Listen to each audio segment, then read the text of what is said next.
अरे कितनी बार कहा है कि इस घर के अंदर रसोई नहीं बननी चाहिए, फिर काहे अंदर ले आए हो सब कुछ। अरे मालिक, घर में शादी है, बाहर जगह कोनी मिल रही थी, इसलिए घर के अंदर रसोई ले आए। अरे नाना, बाहर आंगन में ले लो, रसोई अट्ठे कोनी बनेगी। बाबा साहब घर में शादी है, हमें भी रसोई में हाथ बटाने दीजिए। आज तक तो इस घर में हमने कुछ बनाया नहीं। हाँ, इसी बहाने बाबा साहब हमें याद भी रहेगा कि खाना बनाते कैसे हैं। मैं तो जब से इस घर में शादी करके आई हूँ, एक रोटी ना बनाई है बाबा साहब। अब तो रोटी मिल तो रही है ना तुम सबको, भूखे कौड़ी मर रहे हो। अट्ठे इस घर में रसोई ना बनेगी मतलब ना बनेगी। बाबा साहब मैंने इतने साल हो गए, आपने बताया कौन कि आज तक इस घर में रसोई क्यों नहीं बननी। सब कुछ जाने की जरूरत कोनी बिन्नी, बस इतना जान लो कि अट्ठे आज नहीं कभी भी रसोई कोनी बनेगी। ये ससुराल तुम्हारा बिना रसोई का ही रहेगा। आपको भी अजीब लग रहा है ना कि जहाँ बहुओं को ससुराल में रसोई करवा करवा के दुखी कर दिया जाता है, वहाँ ऐसा कौन सा अनोखा ससुराल पैदा हो गया जहाँ रसोई ही नहीं करनी। रामलाल राठी के घर में ये प्रथा आज से नहीं बल्कि काफी सालों से चलती आई है। उनके घर में अगर किसी को दूध भी गर्म करना हो तो बाहर से ऑर्डर करना पड़ता है या फिर पास वाले चाय की दुकान से ले आना पड़ता है। बहुओं के लिए रसोई में काम करना चाहे जितना मुश्किल होता हो, लेकिन रसोई के बिना ससुराल में रहना कितना महंगा होता है, ये राठी परिवार से अच्छा कोई नहीं समझ सकता था। जितने के कपड़े ना दिलाए ब्याह में, उतने की तो रसोई ही करवा दी बाबा साहब और दादा साहब ने। अरे बस करो अब, क्यों जल बुन रही हो कब से। माँ साहब आप ही क्यों नहीं बता देती कि इस घर में रसोई क्यों नहीं है। इस घर में हम 3 पहले से ही थी, अब चौथी औरत भी आने वाली है। अगर हम साथ मिलकर खाना बनाए तो 1 घंटे का काम है, बस रसोई बनाना। अरे मन ने कौन ही पता, सच कहूँ तो ये राज तो आज तक मन ने भी समझ कौन ही आयो है। जब मैं ब्याह करके आई थी तब तक तो मैं ही सब कुछ बनाती थी, लेकिन मासा यानी तुम्हारी दादी सा के जाने के बाद अचानक रसोई को हटा दिया। न जाने ऐसा क्या हुआ। मन्ने तो लागे हैं ये कोई बड़ा राज है मासा, जो हमसे छुपाया जा रहा है। राज है भी तो कौन पता लगाएगो, हम सबको तो पूछ पूछ कर आ गए। हमसे तो ना हुआ, देखते हैं अब छोटी बहू इस घर में रसोई के बिना कैसे एडजस्ट करें। मन ने भी बस यही डर है कि कैसे लगेगा उसे जब उसे पता चलेगा कि उसके ससुराल में तो रसोई ही कौन है। मन ने तो सोहम से सुना है कि उसे खाना बनाने का बहुत शौक है।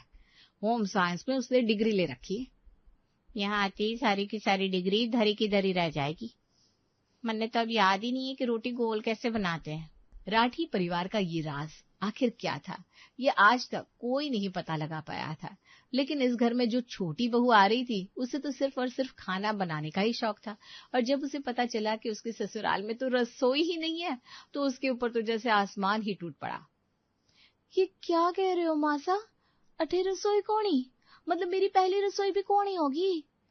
मैंने क्या क्या सोचा था कि पहली रसोई में मालपुए बनाऊंगी, खीर बनाऊंगी, रबड़ी घेवर समोसे सब कुछ बनाऊंगी, लेकिन यहाँ तो किस्मत ने हमारे साथ मजाक कर दिया। हिम्मत रखो देवरानी जी, हमें भी ऐसे ही शौक लगा था जब हमें पता चला था। तो हमारे भी बड़े ही अरमान थे, लेकिन अब देखो क्या ही कर सकते हैं। लेकिन इस घर में रसोई क्यों नहीं है, कुछ तो वजह होगी। हम भी सालों से यही पता लगाने के पीछे पड़े हैं कि आखिर क्या वजह है जो ससुराल बिना रसोई का है, लेकिन हमें आज तक पता कौन ही चल पाया। अगर रसोई कौन है तो इस घर में यहाँ खाना कैसे आता है रोज। आठे रोज खाना बाहर से आता है बिन्नड़ी। आज तुम्हारी पहली रसोई है, आज तुम खाना ऑर्डर कर दो। रोज रोज खाना बाहर से आता है, कितना महंगा पड़ता होगा, और बाहर के खाने से तुम्हारा पेट ही कौन ही भरता है। अब जो है सो यही है देवरानी जी, आदत तो आपको भी डालनी पड़ेगी। अक्षरा के लिए इस बात को एक्सेप्ट करना किसी बुरे सपने से कम कौन ही था।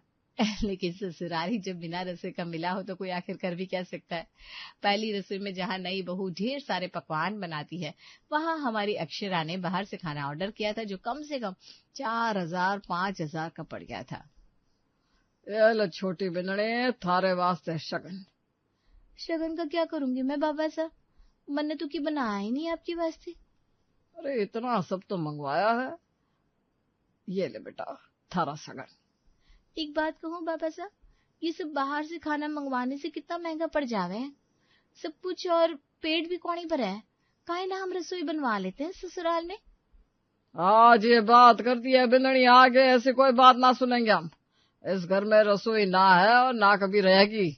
अक्षरा को चुप तो करवा दिया, लेकिन अक्षरा से बिना रसोई से रहा कौन ही जा रहा था।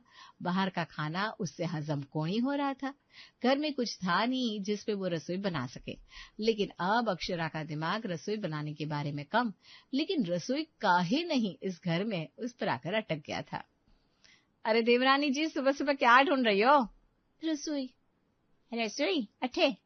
हाँ जीजी सा, हो सकता है कहीं पुरानी रसोई बंद पड़ी हो। अगर होती तो हम इतने सालों में ढूंढ ना लेते। अब तो उन्होंने ढूंढी थी। पहले साल तो हमने खूब कोशिश करी थी। एक बार तो मैंने स्टोर रूम में चूल्हा रखने की कोशिश भी करी थी। और बाबा सा ने ऐसा डांटा था कि आज तक बर्तन देखते ही डर लगे है। मतलब आप दोनों ने भी हार मान ली? और क्या करते, जब पूरा परिवार ही रसोई के नाम से भागे तो बहू अकेली क्या कर लेगी। लेकिन अक्षरा हार मानने वालों में से कौन थी। उसे तो अब ऐसा लगने लगा था कि इस घर में रसोई से ज्यादा महंगा कोई राज छुपा हुआ है, और जब तक वो राज बाहर नहीं आ जाता तब तक वो चैन से नहीं बैठने वाली थी। वो पुराने सुराग ढूंढ ही रही थी कि उसी समय अक्षरा की नजर एक बूढ़े आदमी पर पड़ी। वो आंगन में झाड़ू लगा रहा था। काका सा, थारा नाम क्या है? मंगला। कितने साल से हो अठे? पूरे 35 साल हो गए बिंदनी। तो थाने जरूर पता होगा कि इस घर में ये रसोई काहे कोनी है। मंगला अचानक इधर उधर देखने लगा। बिंदनी, मने कछु कोनी पता। 35 साल से हो और पता कोनी, ये कैसे हो सके काका सा? झूठ कोनी कहो अब। मन नौकरी प्यारी है। मतलब कुछ तो है। मने कछु कोनी का। लेकिन थारे चेहरे ने सब कह दिया। अब तो मैं पता लगा कर ही रहूंगी, चाहे कुछ भी हो जाए। बस फिर क्या था। अक्षरा को पहली बार लगा कि दाल में कुछ काला कौड़ी है। पूरी दाल ही काली है। शाम को अक्षरा, दीक्षा और सुरभि एक कमरे में बैठी थी और उनका दिमाग जासूस की तरह दौड़ रहा था। सुनो भाभी साहब, मंगला काका कुछ छुपा रहे हैं। अरे वो तो पूरे घर से ज्यादा पुराने हैं। लेकिन वो बताएंगे कौनी? बताएंगे। कैसे? प्यार से। और अगर प्यार से ना बताए तो कचोरी से। कचोरी? हाँ, आदमी प्यार से ना पिघले तो कचोरी से पिघल ही जावे हैं। लेकिन कचोरी बनाएगा कौन? अरे मंगवाएंगे। जिस घर में रसोई कोनी हो वहां जासूसी भी स्विगी और जोमेटो के भरोसे ही करनी पड़ती है। अगले दिन मंगला काका को कमरे में बुलाया गया। सामने गर्मा गर्म कचोरी रखी थी। मने का ये बुलाया? काका साहब, पहले कचोरी तो खाओ। बात क्या है? पहले कचोरी। ठीक है। 2 कचोरी खत्म हुई और तीसरी शुरू हुई। अब बताओ क्या? रसोई का राज। मने कछु कोनी पता। काका सा, 30 साल की नौकरी की कसम, सच बता दो ना। मने बस इतना पता है कि दादी सा के जाने के बाद रसोई हटाई गई थी। ये तो माँ साहब भी बता चुकी हैं। और मने कछु कोनी पता। इतनी मेहनत, इतनी कचोरी, और बदले में वही पुरानी बात। अक्षरा का तो जी कर रहा था कि कचोरी का बिल ही मंगला काका से भरवा दे। लेकिन उसी समय मंगला ने जाते जाते एक और बात कही। अगर सच जानना है तो पुराने रिश्तेदारों से पूछो, बाकी मारा नाम कोनी आना चाहिए किसी भी बात में। कौन रिश्तेदार? जो अब अठे आना पसंद कोनी करते। अब बात कुछ और ही लगने लगी थी। आखिर ऐसा कौन सा कारण था कि रिश्तेदार इस घर में आना पसंद कौन ही करते थे। 2 दिन बाद एक शादी में पूरा परिवार गया हुआ था। वहां अक्षरा की मुलाकात एक बुजुर्ग बुआ से हुई। बुआ से एक बात पूछूं? पूछ बिंदनी। थारे भाई सा के घर में रसोई काहे कोनी है? बुआ सा अचानक हंस पड़ी। क्या हुआ? अरे कुछ कड़ी। जरूर कुछ है तो सही। तो बताओ ना। ना, अगर रामलाल सा को पता चल गया कि मैंने बताया है तो वो मैंने घर में घुसने भी ना देंगी। अब तो अक्षरा को पूरा विश्वास हो गया था। मामला छोटा कोनी है, कुछ ऐसा जरूर है जिसे पूरा परिवार छुपा रहा है। घर लौटते समय अक्षरा रास्ते भर सोचती रही कि आखिर ऐसा क्या राज है जो कोई बताने को तैयार ही नहीं है। क्या सोच रही हो? यही कि राज दादी सा से जुड़ा है। मुझे भी यही लगे है। और जितना लोग छुपा रहे हैं उतना ही मामला मजेदार लग रहा है। और अब तो मुझे भी जानना है कि आखिर ये राज है क्या। उसी रात अक्षरा पानी लेने उठी, तभी उसने देखा रामलाल और किशन जी पुराने फोटो एल्बम में देख रहे थे।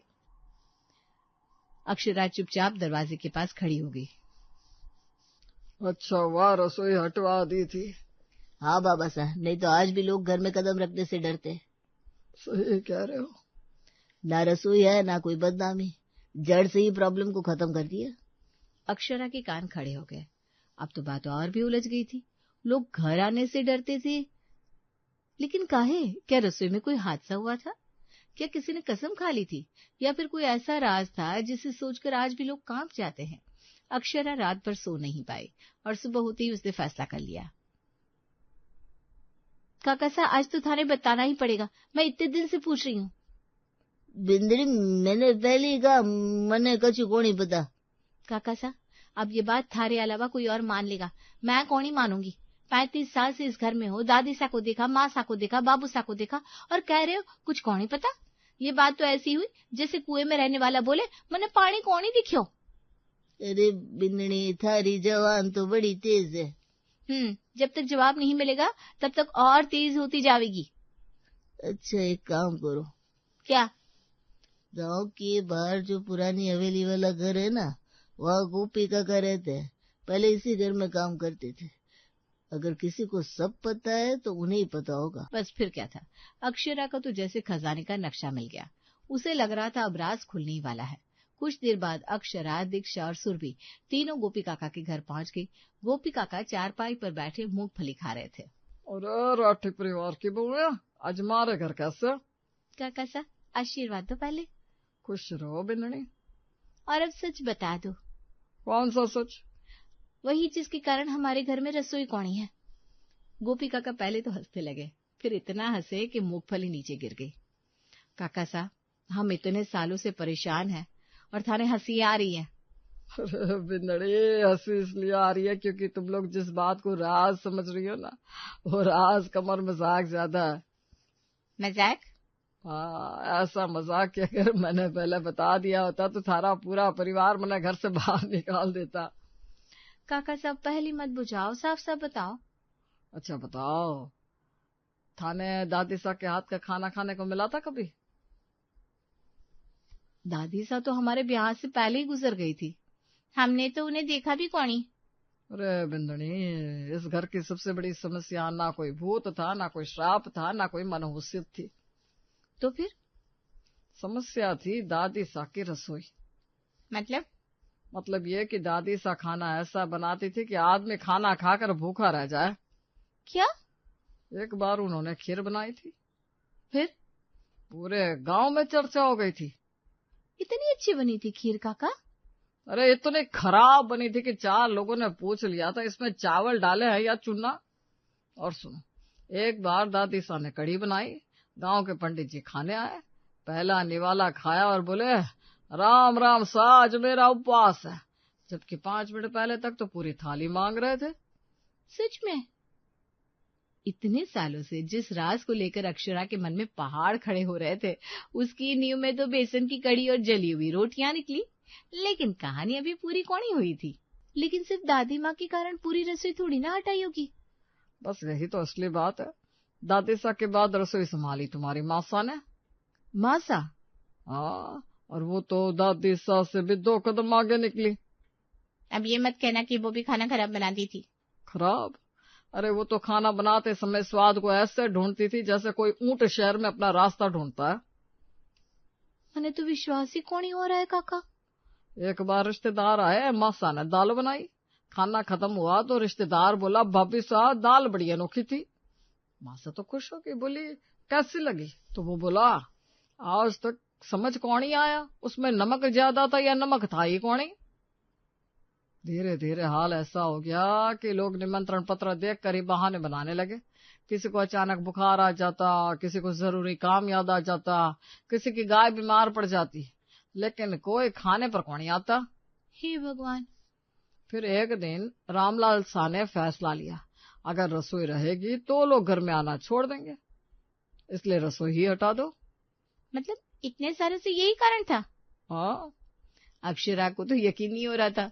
उसे लगा था कोई श्राप निकलेगा, कोई पुरानी दुश्मनी निकलेगी, कोई रहस्य निकलेगा, लेकिन निकली दादी सा की कड़ी और माँ सा की दाल। शाम को पूरा परिवार बैठा हुआ था। अक्षरा ने सारी बात बता दी। अब जब राज खुल ही गया है तो सुन लो। हमने रसोई इसलिए हटाई थी क्योंकि रिश्तेदार घर आना बंद कर चुके थे। शादी हो, त्योहार हो, कोई कार्यक्रम हो, लोग खाने से डरते थे। मैंने तो आज भी याद है, एक बार मेरी माँ आई थी, खाना खाकर बोली, बेटा अगली बार मिलने बाहर ही आ जाऊंगी। और पूरा परिवार हंसने लगा। और फिर शुरू हुई राठी परिवार की सबसे बड़ी क्रांति, रसोई क्रांति। तीनों बहुओं ने मिलकर आंगन में अस्थायी रसोई बनाई। पूरे दिन मेहनत करी। दाल, बाटी, गट्टे, कढ़ी, मालपुए, रबड़ी, चूरमा सब तैयार हुआ। रात को खाना परोसा गया, लेकिन किसी को बताया कौन ही गया कि खाना किसने बनाया है। अरे वाह, आज तो मजा आ गया। ऐसा खाना तो मैंने सालों से कौन ही खाया। होटल वाले ने पहली बार अच्छा खाना भेजा है। इसी होटल से अब से खाना मंगवाया करो। इसका नंबर सेव कर लो, रोज यही से मंगवाएंगे। बाबा से एक बात बताऊं? हाँ बोलो। ये खाना किसी होटल से कौन ही आया। तो ये खाना हमने बनाया है। तुम तीनों ने? सच कहो। हाँ बाबा साहब, पूरा का पूरा हमने ही बनाया है। मतलब रसोई वापस आ सकती है? रसोई कभी दोषी थी ही कौन ही बाबा साहब। आप इस बिना रसोई वाले महंगे ससुराल को रसोई से भरा सस्ता टिकाऊ ससुराल बना दो। जिस रसोई को सालों पहले घर से निकाल दिया गया था, आज उसी रसोई की वापसी हो रही थी। और इस बार लोग भाग नहीं रहे थे, उंगलियां चाट रहे थे। कल से इस घर में रसोई बनेगी और हमेशा रहेगी। आखिरकार राठी परिवार का सबसे पुराना नियम टूट ही गया। चलो अब मैं भी सास की तरह हुक्म चला सकूंगी, ये बना दो, वो बना दो। कहते हैं घर दीवारों से नहीं बनता, घर खुशबुओं से बनता है। और जिस घर में रसोई चली जाए, वहां से खुशबू भी चली जाती है। अक्षरा ने सिर्फ एक राज कौन खुला था, उसने उस घर की खुशबू वापस लौटा दी थी। दोपहर का समय था और आज नित्या कई दिनों बाद अपने मायके आई हुई थी। मायके आते ही वो सीधे अपनी भाभी पूजा के कमरे में जाकर बैठ जाती है और उनकी अलमारी की तरफ देखकर कहती है, वाह भाभी, आपकी अलमारी तो कपड़ों से भरी हुई है, सूट ही सूट, साड़ी ही साड़ी। नित्या की बात सुनकर पूजा चौंक जाती है और कहती है, हाँ नहीं तो ज्यादा नहीं है, ये तो बस थोड़े से ही हैं। पूजा अलमारी में कपड़े जमा रही थी। वो नित्या की आदत अच्छे से जानती थी, इसलिए मन ही मन वो डर रही थी। और तभी उसका डर सही साबित हुआ जब नित्या की नजर एक नए सूट पर पड़ी। ओह वाह, ये कितना सुंदर सूट है। नित्या ने तुरंत सूट उठाया और अपने ऊपर लगाकर शीशे में देखने लगी। अरे वाह भाभी, ये सूट तो बहुत सुंदर है, आप ये मुझे दे दो ना, मुझ पर आपसे भी ज्यादा खिल रही है। पूजा थोड़ा अनकंफर्टेबल हो गई। असल में वो सूट उसने अपनी सहेली की शादी में पहनने के लिए रखा था और उसने अभी तक एक बार भी नहीं पहना था, लेकिन नित्या के सामने मना करने की हिम्मत किसी में नहीं होती थी। क्या हुआ भाभी, सोच क्या रही हो? अरे भला अपनी ननद को सूट देने में इतना भी क्या सोचना। हाँ वो ठीक है, अगर तुम्हें पसंद है तो ले जाओ। मुझे पता था आप मना नहीं करोगी, थैंक यू भाभी। नित्या आराम से सूट मोड़कर अपने बैग में रखने लगी और पूजा बस उसे देखती रह गई। थोड़ी देर बाद नित्या रसोई में पहुंची जहां उसकी माँ सावित्री खाना बना रही थी। माँ, आज क्या बना रही हो? बहुत अच्छी खुशबू आ रही है। मटर पनीर की सब्जी और जीरा राइस, तुम्हारा फेवरेट है ना? हाँ हाँ, मुझे बहुत पसंद है। तभी नित्या की नजर रसोई में रखी नई चमचमाती क्रॉकरी पर पड़ी और उसने तुरंत एक प्लेट उठा ली। अरे वाह, ये नई क्रॉकरी कब ली आपने? बहुत सुंदर है। अरे ये तो मैं पिछले हफ्ते बाजार गई थी ना, तो वहां से लाई। मुझे बहुत पसंद आई थी। थोड़ी महंगी थी तो मैं ले नहीं रही थी, मगर फिर तुम्हारे पापा ने कहा कि ले लो तो ले ही ली। सुंदर है ना? अरे और क्या, सुंदर नहीं बहुत सुंदर है। भला ऐसी चीज कौन छोड़ता है? माँ, ये मुझे दे दो ना माँ, मेरे घर में ऐसी अच्छी प्लेटें नहीं हैं। सावित्री एक पल के लिए चुप हो गई और नित्या को देखती रही। वो क्रॉकरी उन्होंने बहुत शौक से खरीदी थी, लेकिन बेटी की आदत वो अच्छे से जानती थी। अच्छा, अगर तुम्हें पसंद है तो ले जाना, मैं बॉक्स में लगा कर रख दूंगी। नित्या बहुत खुश हो गई और शाम को पूरा परिवार साथ बैठकर खाना खाने लगा। आज तो सब्जी बहुत अच्छी बनी है माँ, खाना खाकर एकदम मजा ही आ गया। लेकिन ये पुरानी प्लेट में खाना क्यों लगाया है? हमारे पास तो नई क्रॉकरी थी ना, जो हमने पिछले हफ्ते खरीदी थी। वो दरअसल वो तो नित्या अपने साथ ले जाएगी, उसे वो बहुत अच्छी लगी ना, इसीलिए। रमाकांत ये सुनकर चुप हो गए, उन्हें सब समझ आ गया। फिर खाना खत्म होने के बाद अमन सबके लिए आइसक्रीम ले आया और सब लोग आराम से आइसक्रीम खाने लगे। पहला चम्मच खाते ही नित्या खुश होकर बोली, वाओ, कितनी ठंडी और मजेदार आइसक्रीम है। हाँ, एकदम नया फ्लेवर लाया हूँ मैं आज, है ना मजेदार? अरे मैंने तो शाम को ही लाकर फ्रिज में रख दी थी। इसका फ्रीजर इतना अच्छा है कि इस क्रीम एक बूंद भी नहीं पिघली। वही तो, बात सिर्फ फ्लेवर की नहीं है, यहाँ के फ्रिज की भी है। मेरे घर का फ्रिज तो कुछ ठंडा ही नहीं करता। पापा, आपने शादी में मुझे नया फ्रिज क्यों नहीं दिया? इतना सुनते ही सब एक दूसरे का चेहरा देखने लगे। नित्या के दिमाग में हर समय केवल यही खुराफात चलती रहती थी कि वो किससे क्या मांग सके। उसकी बात सुनकर अमन तुरंत बोला, नित्या, ये कैसी बातें कर रही हो? क्यों, क्या गलत कहा मैंने? इस घर में मेरा हिस्सा नहीं है क्या? मैंने तो बस अपने हक की बात की है। लेकिन तुम्हें शादी में इतना सब तो दिया गया था ना नित्या, फिर ये शिकायत क्यों? वाह, अरे भैया भाभी, तुम्हें तो आज तक सब कुछ मिलता है, अब मेरी शादी हो गई तो क्या मैं अपना हक भी ना लूं? एक तो मैं अपना ये प्यारा घर छोड़ कर गई, ऊपर से मेरे साथ ऐसा व्यवहार। हाँ, नित्या फिर से वही हिस्से और हक की बात शुरू कर दी तो रमाकांत जी ने धीरे धीरे बात को संभालने की कोशिश की। अरे बेटा, नाराज क्यों होती हो? मैं कोशिश करूंगा और तुम्हें कुछ दिनों बाद नया फ्रिज दिलवा दूंगा। क्या, सच में पापा? वाह, थैंक यू पापा, आप बेस्ट हैं। सबको नित्या पर बहुत गुस्सा आ रहा था, क्योंकि ये पहली बार का नहीं था। नित्या की आदत थी बस मायके जाओ और जाते जाते कुछ ना कुछ मांग कर ले जाओ, और अगर कोई मना करने की या उसे समझाने की कोशिश भी करे तो बस वो तुरंत हक और हिस्से की बातें शुरू कर देती थी। हमें नित्या को समझाना चाहिए, आखिर कब तक वो ऐसी बातें करेगी? रहने तो सावित्री, वो नहीं समझने वाली, और हमने कुछ कहा तो उसे लगेगा कि हम उससे कम प्यार करते हैं और उसके भाई से ज्यादा। तुम तो जानती हो ना, उसकी ये बचपन की आदत है। एक दिन नित्या अपने ससुराल में आराम से बैठी फोन चला रही थी, तभी उसके फोन पर अमन का कॉल आया। अरे, ये भैया इस वक्त मुझे फोन क्यों कर रहे हैं? अभी देखती हूँ। हाँ, हेलो भैया, बोलो। सुन, पापा की जो पुरानी वाली जमीन है ना, उसे हम लोग बेचने की सोच रहे हैं। इतना सुनते ही नित्या अलर्ट होकर बैठ गई। क्या क्या कहा? आप जमीन बेच रहे हो? तो फिर तो उसमें मेरा भी हिस्सा मिलेगा ना? अरे हाँ, अपना हिस्सा तो लोगी ही ना तुम, इसलिए तो मैंने तुम्हें कॉल लगाया है। हाँ हाँ, क्यों नहीं लूंगी, आखिर मेरा भी बराबर का हक है।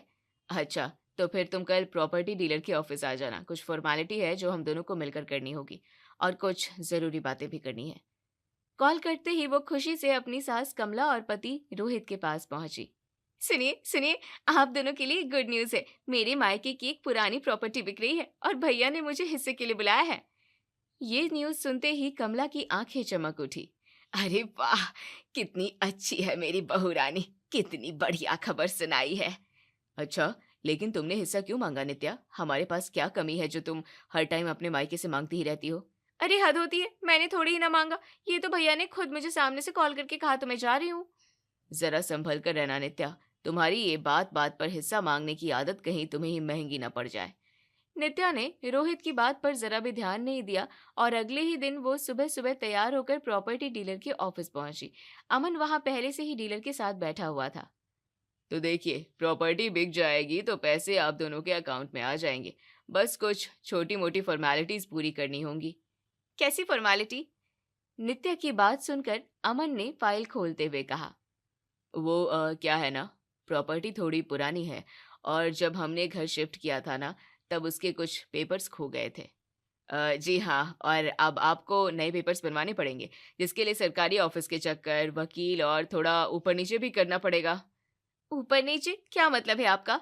अरे मतलब लोगों को पैसे भी खिलाने पड़ेंगे ना, तभी तो हमारा काम जल्दी होगा। जैसे ही पैसे देने का नाम आया, नित्या की हालत ही खराब हो गई। क्या कहा? पैसे देने पड़ेंगे? लेकिन मैं क्यों दूं पैसे? अरे अजीब बात करती हो नित्या, वैसे तो तुम हर बात पर हिस्से की बात करती हो। अरे अगर प्रॉपर्टी बिकेगी तो उसके पैसे में तुम्हारा हिस्सा बनता है, तो पहले फॉर्मेलिटी कराने और बाकी चीजों में भी तो तुम्हारा हिस्सा बनता है ना। अमन की बात सुनकर नित्या का चेहरा उतर गया। अभी तक उसे सिर्फ हिस्से के पैसे दिखाई दे रहे थे, लेकिन पहली बार हिस्से के साथ आने वाली जिम्मेदारी भी सामने खड़ी थी। नहीं भैया, मेरा मतलब वो नहीं था। मुझे तो ऐसा लगा कि ये सब काम तो आप लोग ही कर लो ना। क्यों? हिस्सा लेने में तो तुम बराबर की हिस्सेदार हो, फिर खर्चा और जिम्मेदारी में पीछे क्यों हट रही हो? ये तो गलत है। तुम्हें भी अपनी जिम्मेदारी निभानी चाहिए।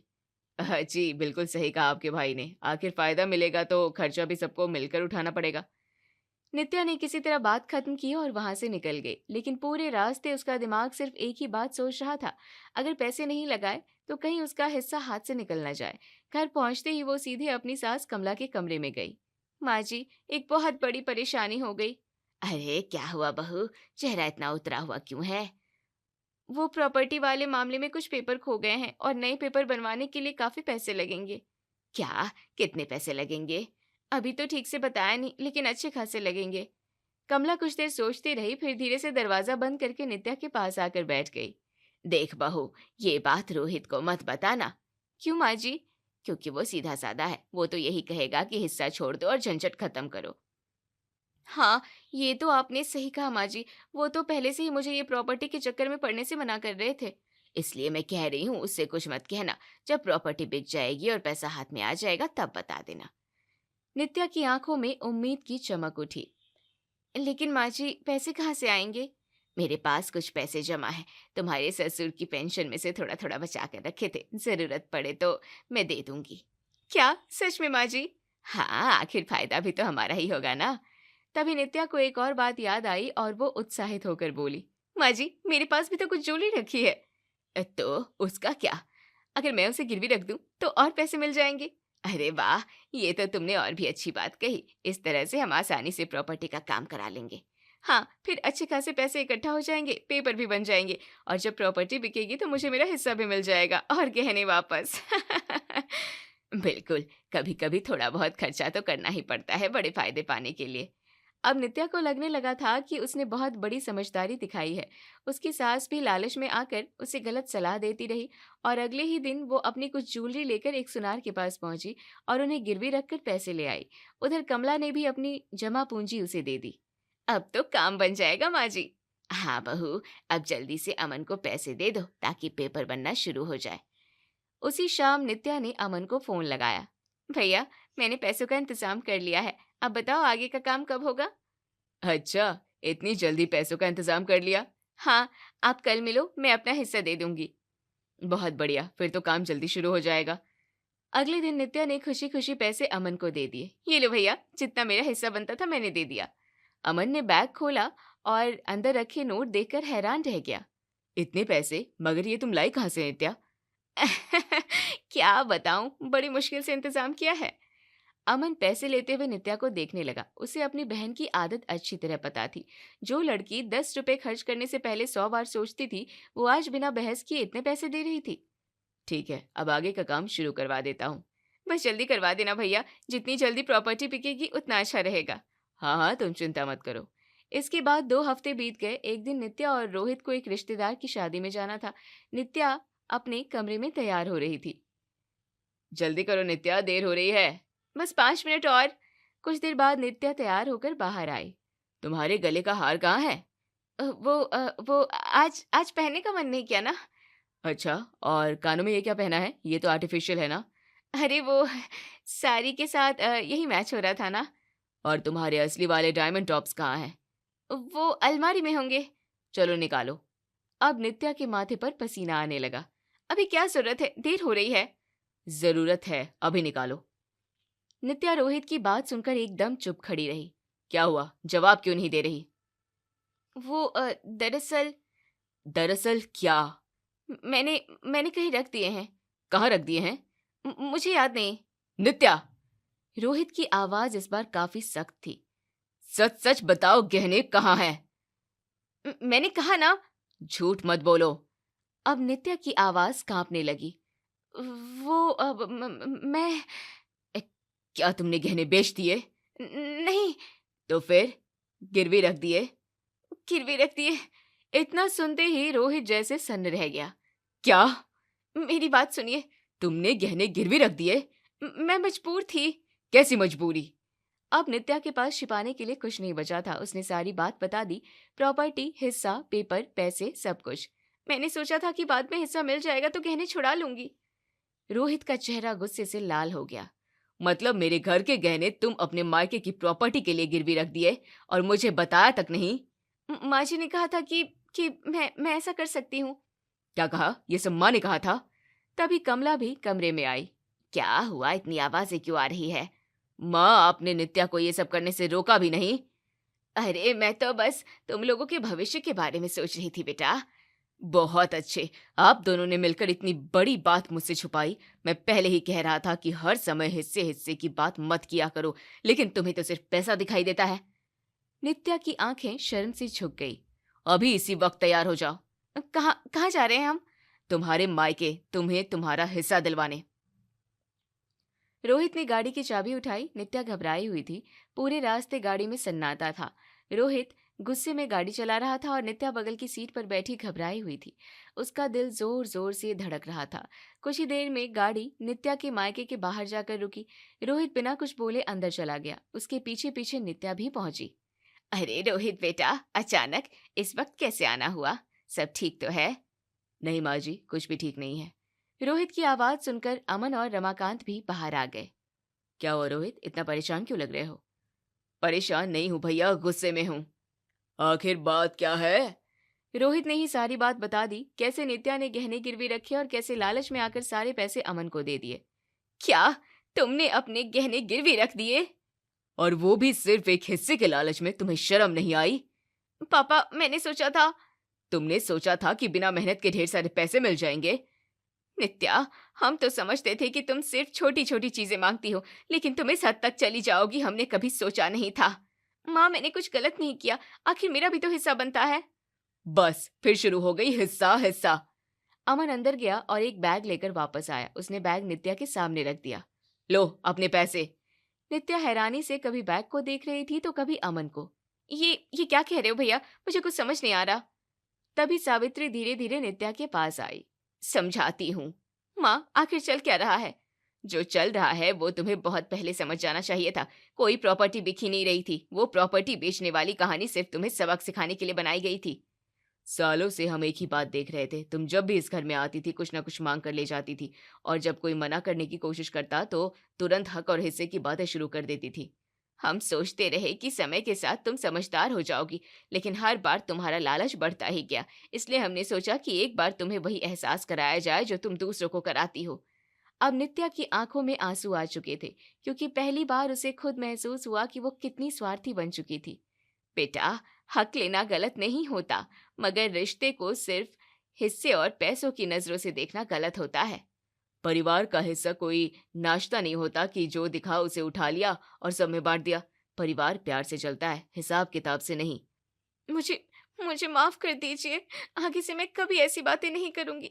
मुझे अपनी गलती का एहसास हो चुका है। नित्या की आंखों में पश्चाताप के आंसू साफ नजर आ रहे थे।